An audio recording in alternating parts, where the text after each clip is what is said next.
قسما بمن خلق الشداد طباقا السلام عليكم ورحمة الله تعالى وبركاته ولا لا قربيga oo kusoo dhawaada weelkii dunida iyo waxtarkii bulshada halka naga daawaneysana xafsa channel anigoona xafsa ala barnaamijkan waxa idin soo gudbisaa islaaniga walaashin xafsay soo dhawaad meel walba joogtaan waxaan Allah subhanahu wa ta'ala idinka bariyaa cimri dheer cibaado suubayno Allah idin siiyo insha Allah waxay rajeenayaa inaad caafimaad qabtaan aniga waa fiicanahay alxamdulillaah waxay inoo soo socday kitaabkan imtixaanaha ahaa ee la magac baxay baro boqol xadiis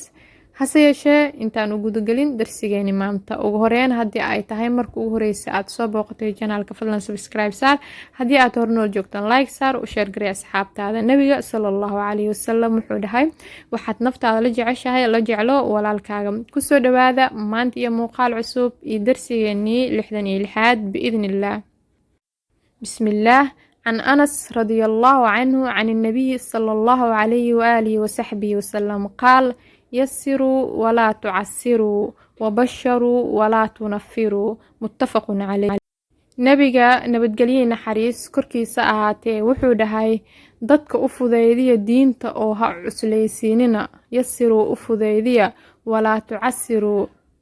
tucasiruu ha cuslaysiinina wabashiruu ugu bishaareeya walaa tunafiruu hana ka eryin ayuu dhahay dadka yacni diinta u fudaydiya oo u naxariisiya wax walbo wanaag iyo kheyr u sheega dadka ugu yeerina naarta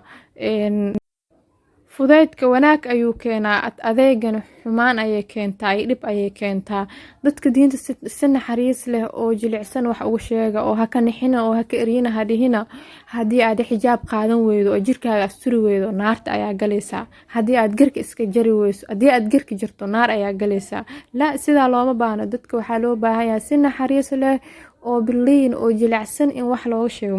laanahu inna diin alislaam diinu yusra wa diinu raxma diintan islaamka waa diin naxariis leh oo fudud dadka ma aha in laga eriyo oo diinta laga eriyo si adeeg oo cabsi leh oo wax looga sheego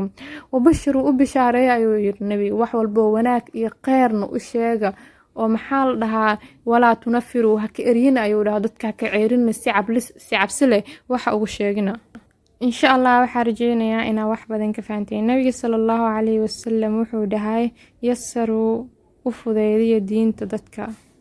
ولا تعسروا هاو عسليسين وبشروا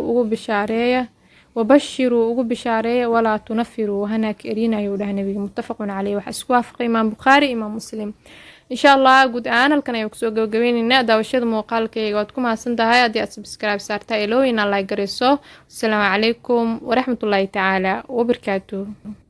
استعن بالله ولا تعجز